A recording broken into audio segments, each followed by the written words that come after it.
আপনার বোনের চাইতে আপনার শালিকা আপনার কাছে খুব আদরের, এটা জায়েজ নাই। আপনার বাবা মার চাইতে শ্বশুর শাশুড়ির শ্রদ্ধা বেশি করেন, এটা জায়েজ। অনেক মানুষ আছে বাপ মা চেনে না, শ্বশুর বাড়ির খুব বেশি কদর, আবার ভাই বোন চেনে না, শালা শালিকার কদর অনেক। এখন তো উল্টা ওয়াজ করা লাগে। শ্বশুর বাড়ি এটা আত্মীয়তার কত নম্বর শ্রেণীতে পড়ে জানেন? কেমনে? দ্বিতীয় নম্বর। আন্দাজ একটা মারা দিছে।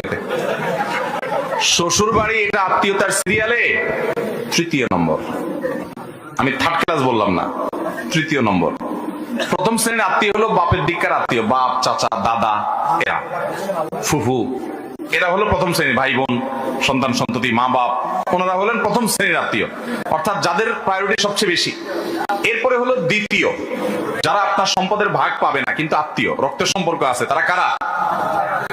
মামা, নানা নানি, খালা।